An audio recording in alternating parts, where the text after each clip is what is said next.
أعوذ بالله السميع العليم من الشيطان الرجيم. وقال الذين لا يرجون لقاءنا لولا أنزل علينا الملائكة أو نرى ربنا لقد استكبروا في أنفسهم وعتوا عتوا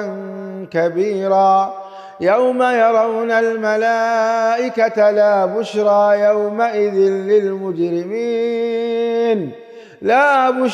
يومئذ للمجرمين ويقولون حجرا محجورا. وقدمنا إلى ما عملوا من عمل فجعلناه هباء منثورا. أصحاب الجنة يومئذ خير مستقرا وأحسن مقيلا. ويوم تشقق السماء بالغمام ونزل الملائكة تنزيلا. الملك يومئذ الحق للرحمن وكان يوما على الكافرين عسيرا. ويوم يعض الظالم على يديه يقول يا ليتني اتخذت مع الرسول سبيلا. يا ويلتى ليتني لم أتخذ فلانا خليلا. لقد أضلني عن الذكر بعد إذ جاءني وكان الشيطان للإنسان خذولا. وقال الرسول يا رب إن قوم اتخذوا هذا القرآن مهجورا. وكذلك جعلنا لكل نبي عدوا من المجرمين وكفى بربك هاديا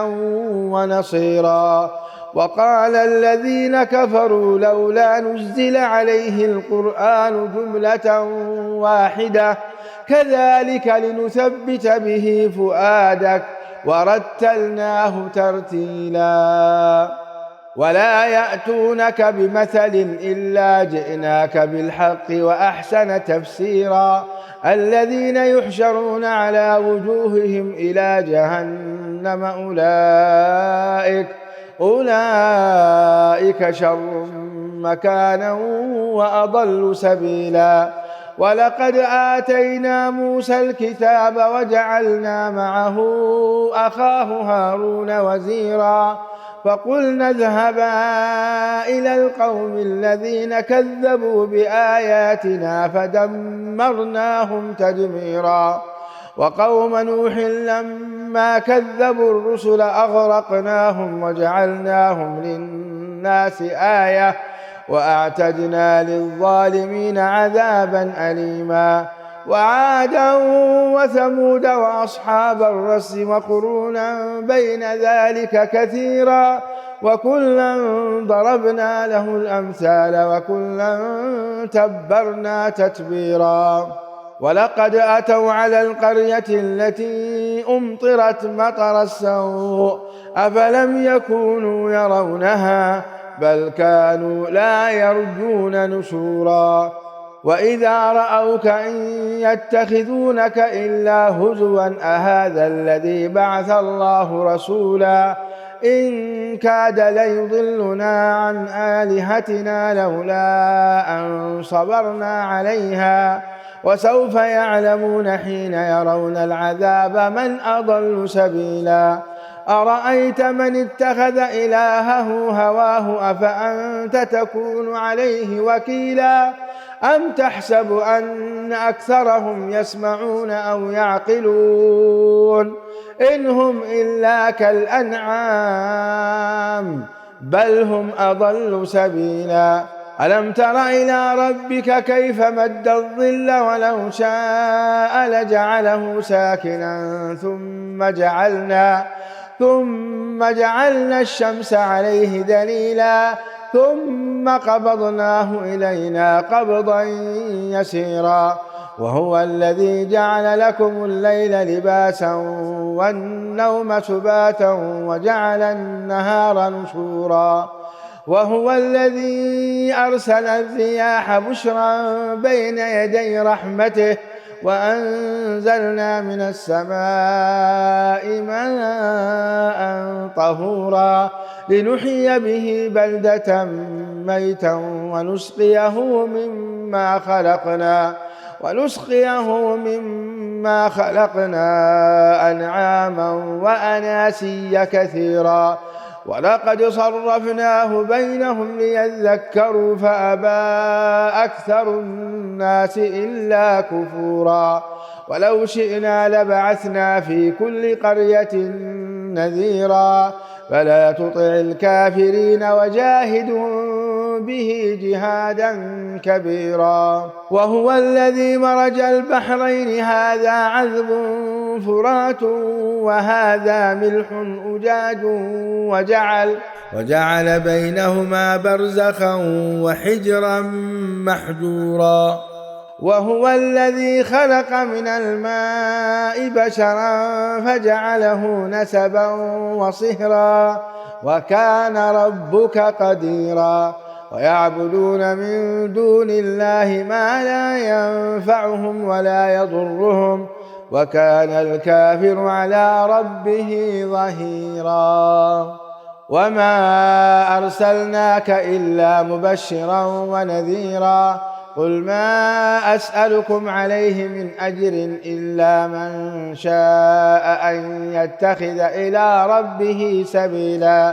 وتوكل على الحي الذي لا يموت وسبح بحمده وكفى به بذنوب عباده خبيرا الذي خلق السماوات والأرض وما بينهما في 6 أيام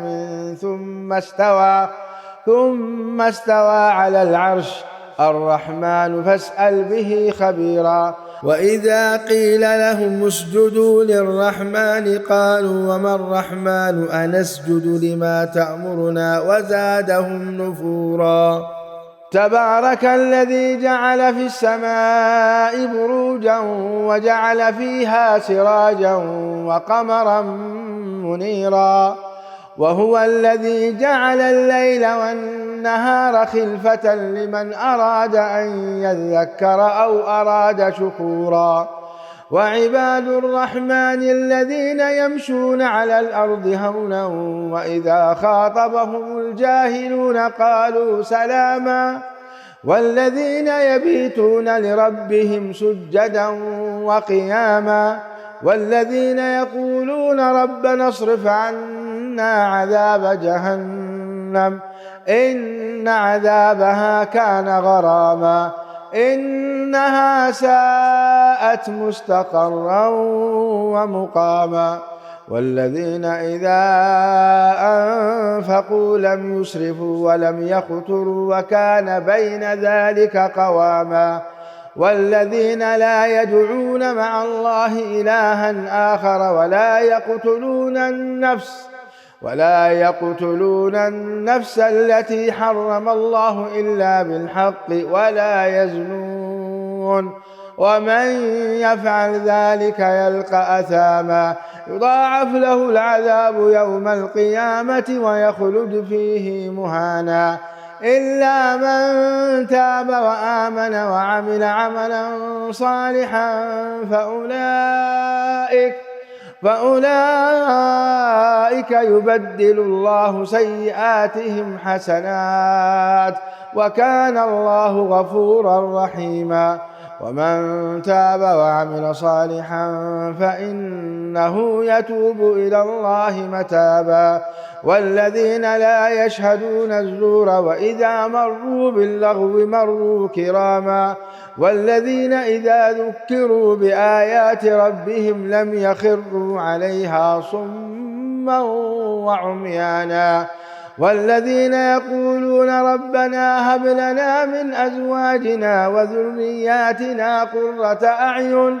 واجعلنا للمتقين إماما أولئك يجزون الغرفة بما صبروا ويلقون فيها تحية وسلاما خالدين فيها حسنت مستقرا ومقاما قل ما يعبأ بكم ربي لولا دعاؤكم فقد كذبتم فسوف يكون لزاما. بسم الله الرحمن الرحيم. طاسيم.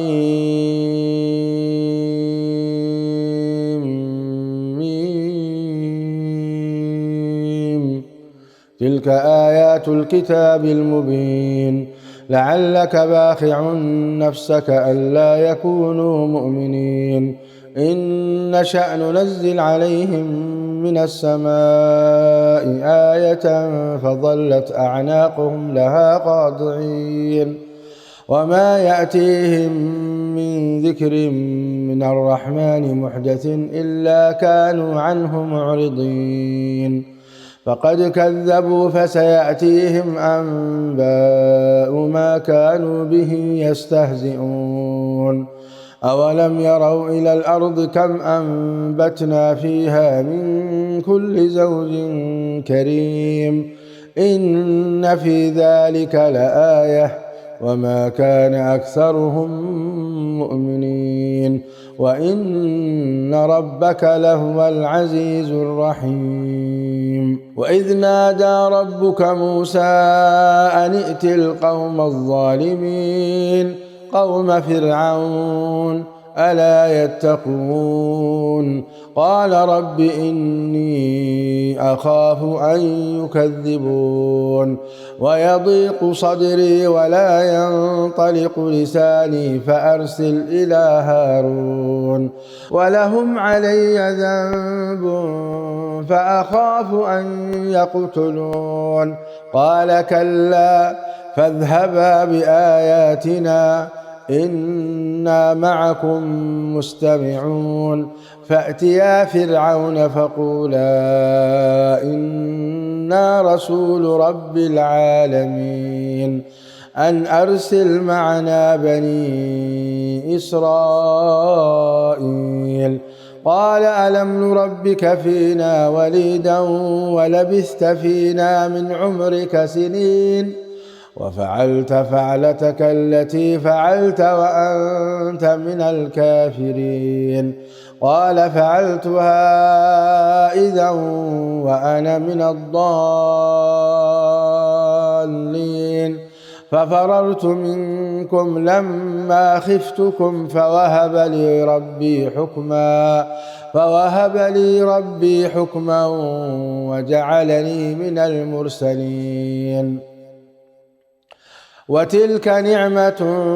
تمنها علي أن عبدت بني إسرائيل. قال فرعون وما رب العالمين؟ قال رب السماوات والأرض وما بينهما إن كنتم موقنين. قال لمن حوله ألا تستمعون؟ قال ربكم ورب آبائكم الأولين. قال إن رسولكم الذي أرسل إليكم لمجنون. قال رب المشرق والمغرب وما بينهما إن كنتم تعقلون. قال لئن اتخذت إلها غيري لأجعلنك من المسجونين. قال أولو جئتك بشيء مبين؟ قال فأت به إن كنت من الصادقين. فألقى عصاه فإذا هي ثعبان مبين ونزع يده فإذا هي بيضاء للناظرين. قال للملأ حوله إن هذا لساحر عليم يريد أن يخرجكم من أرضكم بسحره فماذا تأمرون؟ قالوا أرجه وأخاه وابعث في المدائن حاشرين يأتوك بكل سحار عليم. فجمع السحرة لميقات يوم معلوم وقيل للناس هل أنتم مجتمعون لعلنا نتبع السحرة إن كانوا هم الغالبين فلما جاء السحرة قالوا لفرعون أئن لنا لأجرا إن كنا نحن الغالبين قال نعم وإنكم إذا لمن المقربين قال لهم موسى ألقوا ما أنتم ملقون فألقوا حبالهم وعصيهم وقالوا بعزة فرعون إنا لنحن الغالبون فألقى موسى عصاه فإذا هي تلقف ما يأفكون فألقي السحرة ساجدين قالوا آمنا برب العالمين رب موسى وهارون قال آمنتم له قبل أن آذن لكم إنه لكبيركم الذي علمكم السحر فلسوف تعلمون لأقطعن أيديكم وأرجلكم من خلاف ولأصلبنكم أجمعين قالوا لا ضير إنا إلى ربنا منقلبون إنا نطمع أن يغفر لنا ربنا خطايانا أن كنا أول المؤمنين وأوحينا إلى موسى أن أسر بعبادي إنكم متبعون فأرسل فرعون في المدائن حاشرين إن هؤلاء لشرذمة قليلون وإنهم لنا لغائظون وإنا لجميع حاذرون فأخرجناهم من جنات وعيون وكنوز ومقام كريم كذلك وأورثناها بني إسرائيل فأتبعوهم مشرقين فلما تراءى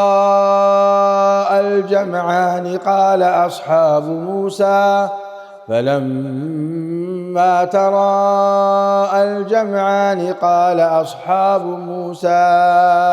إنا لمدركون قال كلا إن معي ربي سيهدين فأوحينا إلى موسى أن اضرب بعصاك البحر فانفلق فكان كل فرق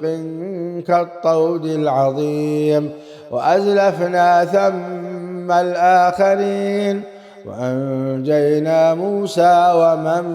معه أجمعين ثم أغرقنا الآخرين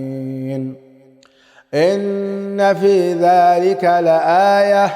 وما كان أكثرهم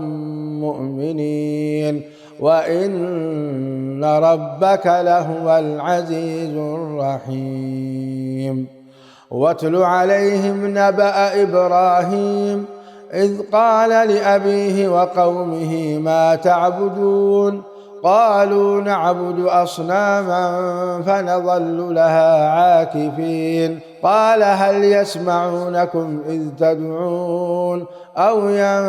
ينفعونكم أو يضرون قالوا بل وجدنا آباءنا كذلك يفعلون قال أفرأيتم ما كنتم تعبدون أنتم وآباؤكم الأقدمون فإنهم عدو لي إلا رب العالمين الذي خلقني فهو يهدين والذي هو يطعمني ويسقين وإذا مرضت فهو يشفين والذي يميتني ثم يحيين والذي أطمع أن يغفر لي خطيئتي يوم الدين رب هب لي حكما وألحقني بالصالحين واجعل لي لسان صدق في الآخرين واجعلني من ورثة جنة النعيم واغفر لأبي إنه كان من الضالين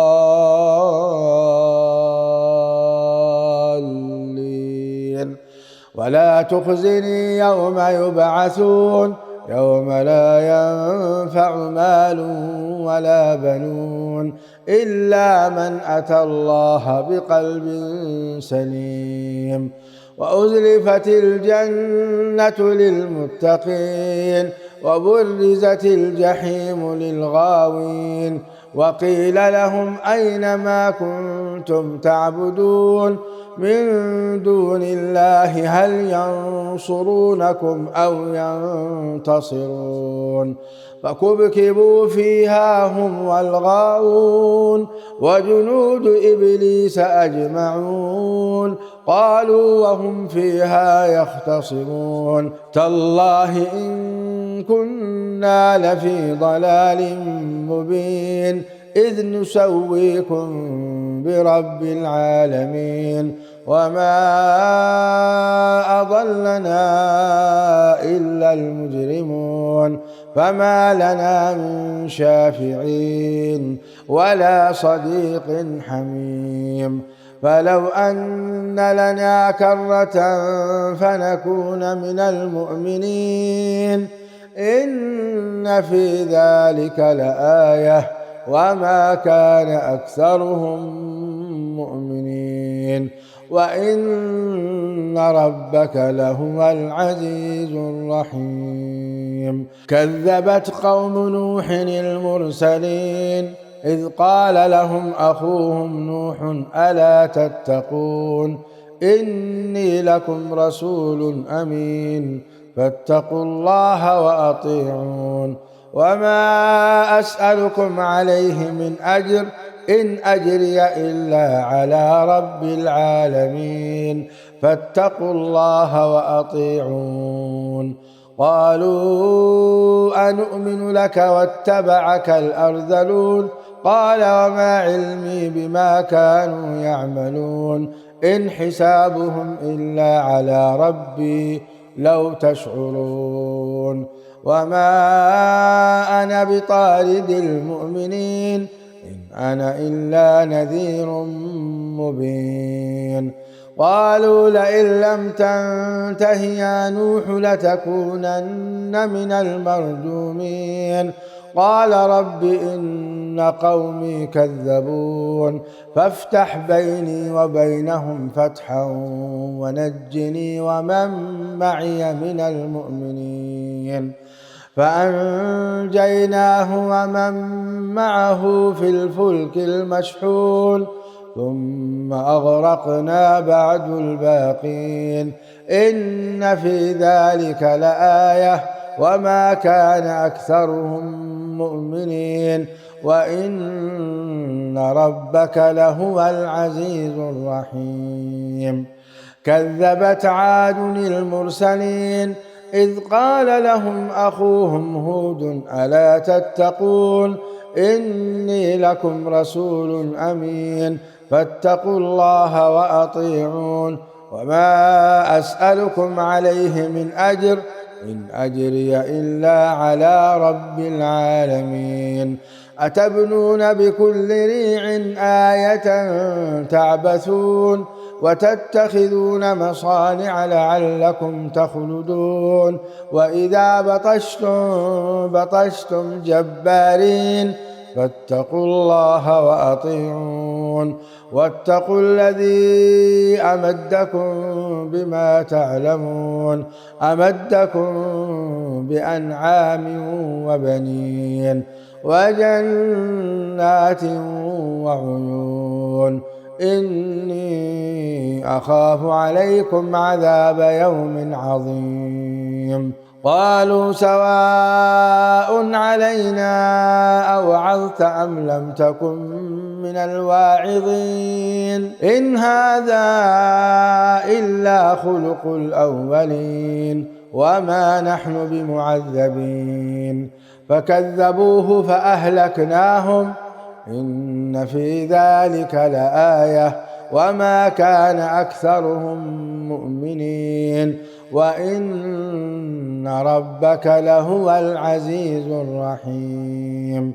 كذبت ثمود المرسلين إذ قال لهم أخوهم صالح ألا تتقون إني لكم رسول أمين فاتقوا الله وأطيعون وما أسألكم عليه من أجر إن أجري إلا على رب العالمين أتتركون فيما هاهنا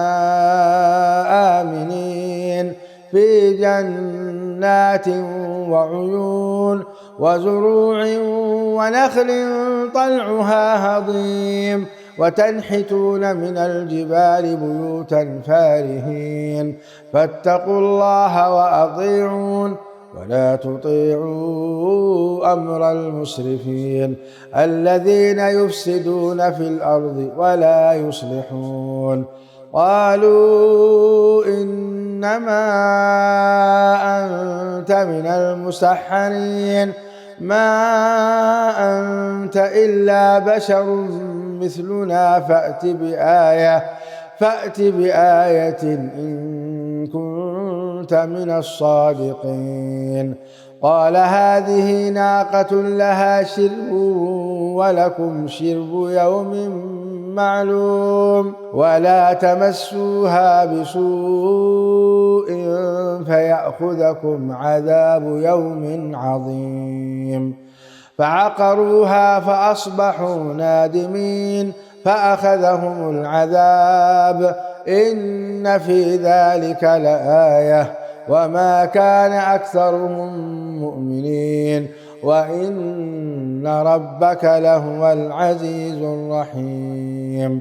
كذبت قوم لوط المرسلين إذ قال لهم أخوهم لوط ألا تتقون إني لكم رسول أمين فاتقوا الله وأطيعون وما أسألكم عليه من أجر إن أجري إلا على رب العالمين أتأتون الذكران من العالمين وتذرون ما خلق لكم ربكم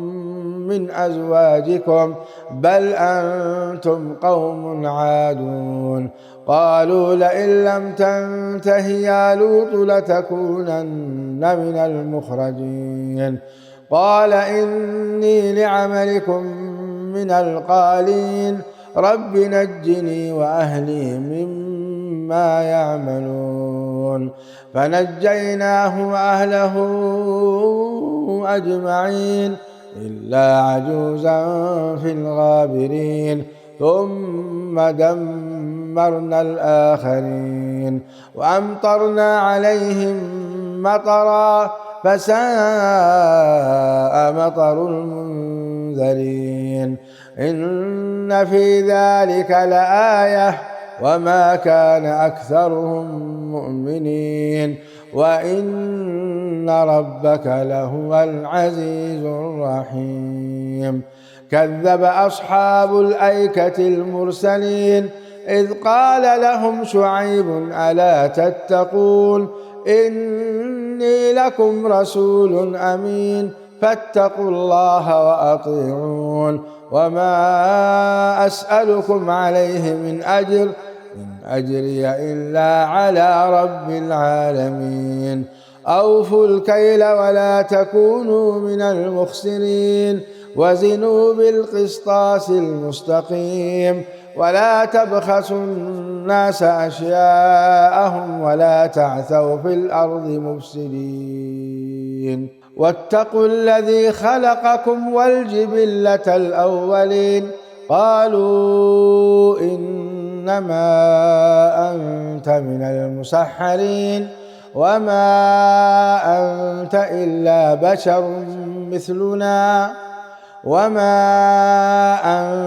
إلا بشر مثلنا وإن نظنك لمن الكاذبين فأسقط علينا كسفا من السماء إن كنت من الصادقين قال ربي أعلم بما تعملون فكذبوه فأخذهم عذاب يوم الظلة إنه كان عذاب يوم عظيم إن في ذلك لآية وما كان أكثرهم مؤمنين وإن ربك لهو العزيز الرحيم وإنه لتنزيل رب العالمين نزل به الروح الأمين على قلبك لتكون من المنذرين بلسان عربي مبين وإنه لفي زبر الأولين أولم يكن لهم آية أن يعلمه علماء بني إسرائيل ولو نزلناه على بعض الأعجمين فقرأه عليهم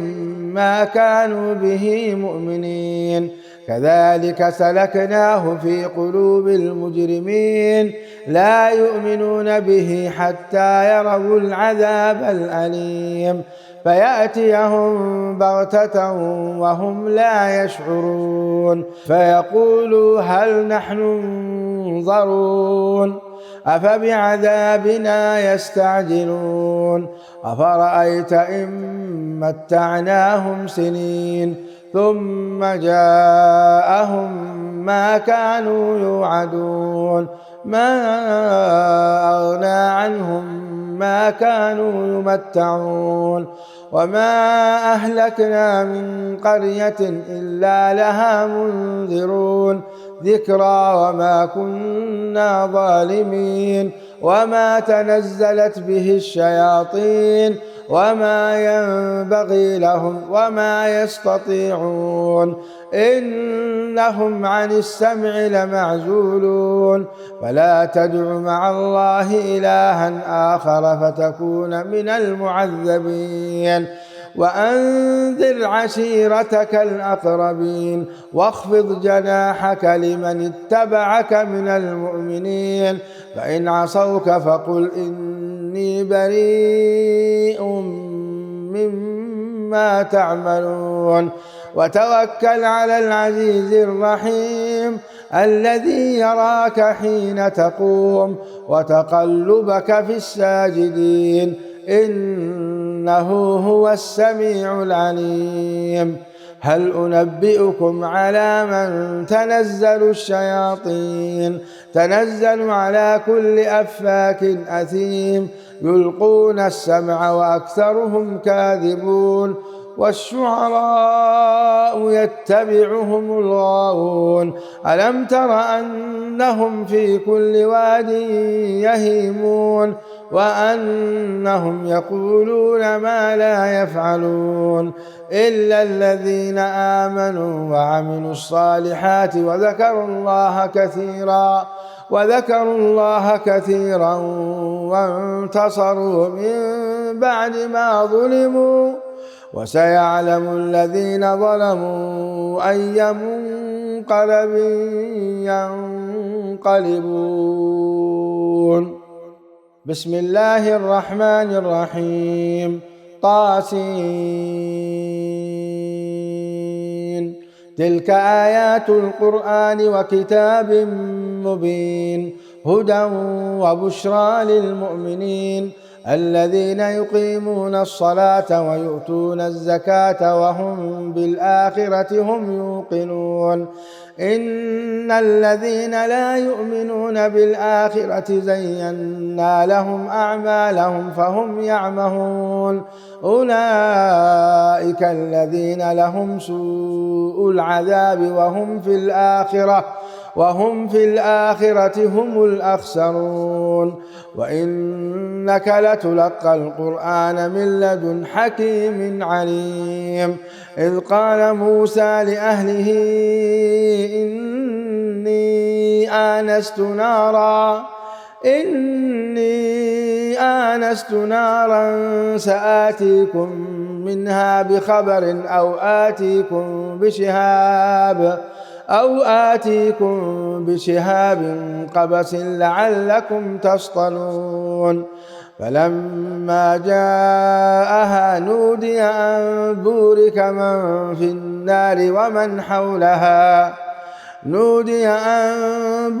من في النار ومن حولها وسبحان الله رب العالمين يا موسى إنه أنا الله العزيز الحكيم وألق عصاك فلما رآها تهتز كأنها جان ولا مدبرا ولم يعقب يا موسى لا تخف إني لا يخاف لدي المرسلون إلا من ظلم ثم بدل حسنا بعد سوء فإني غفور رحيم وأدخل يدك في جيبك تخرج بيضاء من غير سوء في 9 آيات إلى فرعون وقومه إنهم كانوا قوما فاسقين فلما جاءتهم آياتنا مبصرة قالوا هذا سحر مبين وجحدوا بها واستيقنتها أنفسهم ظلما وعلوا فانظر كيف كان عاقبة المفسدين ولقد آتينا داود وسليمان علما وقال الحمد لله الذي فضلنا على كثير من عباده المؤمنين وورث سليمان داود وقال يا أيها الناس علمنا منطق الطير وأوتينا من كل شيء إن هذا لهو الفضل المبين وحشر لسليمان جنوده من الجن والإنس والطير فهم يوزعون حتى إذا أتوا على واد النمل قالت نملة يا أيها النمل ادخلوا مساكنكم لا يحطمنكم سليمان وجنوده وهم لا يشعرون فتبسم ضاحكا من قولها وقال رب أوزعني أن أشكر نعمتك التي أنعمت علي وعلى والدي وأن أعمل صالحا ترضاه وأدخلني برحمتك في عبادك الصالحين وتفقد الطير فقال ما لي لا أرى الهدهد أم كان من الغائبين لأعذبنه عذابا شديدا أو لأذبحنه أو ليأتيني بسلطان مبين فمكث غير بعيد فقال أحطت بما لم تحط به وجئتك من وجئتك من سبأ بنبأ يقين إني وجدت امرأة تملكهم وأوتيت من كل شيء ولها عرش عظيم وجدتها وقومها يسجدون للشمس من دون الله وزين لهم الشيطان أعمالهم فصدهم عن السبيل فهم لا يهتدون ألا يسجدوا لله الذي يخرج الخبأ في السماوات والأرض ويعلم ما تخفون وما تعلنون الله لا إله إلا هو رب العرش العظيم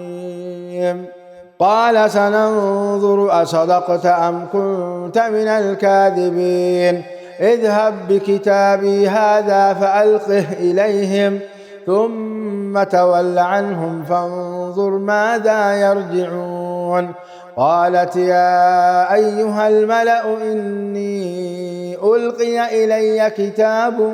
كريم إنه من سليمان وإنه بسم الله الرحمن الرحيم ألا تعلوا علي وأتوني مسلمين قالت يا أيها الملأ أفتوني في أمري ما كنت قاطعة أمرا حتى تشهدون قالوا نحن أولو قوة وأولو بأس شديد والأمر إليك فانظري ماذا تأمرين قالت إن الملوك إذا دخلوا قرية أفسدوها وجعلوا أعزة أهلها أذلة وكذلك يفعلون وإني مرسلة إليهم بهدية فناظرة بما يرجع المرسلون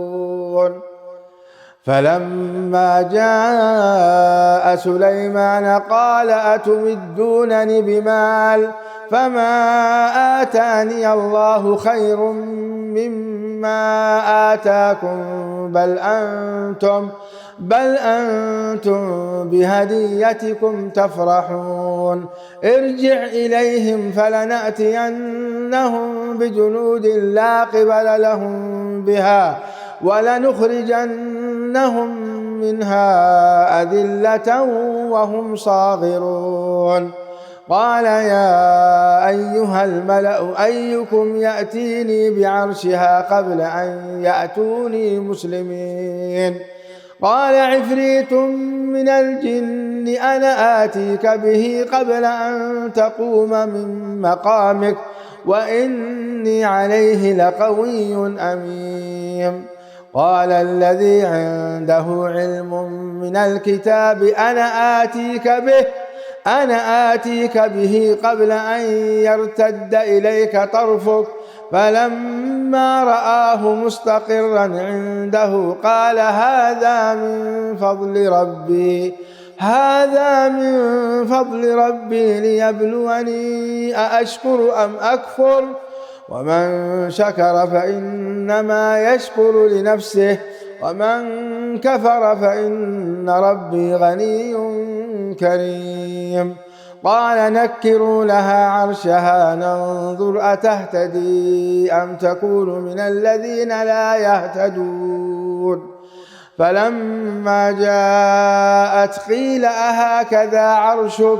قالت كأنه هو وأوتينا العلم من قبلها وكنا مسلمين وصدها ما كانت تعبد من دون الله إنها كانت من قوم كافرين قيل لها ادخل الصرح فلما رأته حسبته لجة وكشفت عن ساقيها قال إنه صرح ممرد من قوارير قالت رب إني ظلمت نفسي وأسلمت مع سليمان لله رب العالمين ولقد أرسلنا إلى ثمود أخاهم صالحا أن اعبدوا الله فإذا هم فريقان يختصمون قال يا قوم لم تستعجلون بالسيئة قبل الحسنة لولا تستغفرون الله لعلكم ترحمون قالوا اطيرنا بك وبمن معك قال طائركم عند الله بل أنتم قوم تفتنون وكان في المدينة 9 رهط يفسدون في الأرض ولا يصلحون قالوا تقاسموا بالله لنبيتنه وأهله ثم لنقولن لوليه ما شهدنا مهلك أهله وإنا لصادقون ومكروا مكرا ومكرنا مكرا وهم لا يشعرون فانظر كيف كان عاقبة مكرهم أنا دمرناهم وقومهم أجمعين فتلك بيوتهم خاوية بما ظلموا إن في ذلك لآية لقوم يعلمون وأنجينا الذين آمنوا وكانوا يتقون ولوطا إذ قال لقومه أتأتون الفاحشة وأنتم تبصرون أئنكم لتأتون الرجال شهوة من دون النساء بل أنتم قوم تجهلون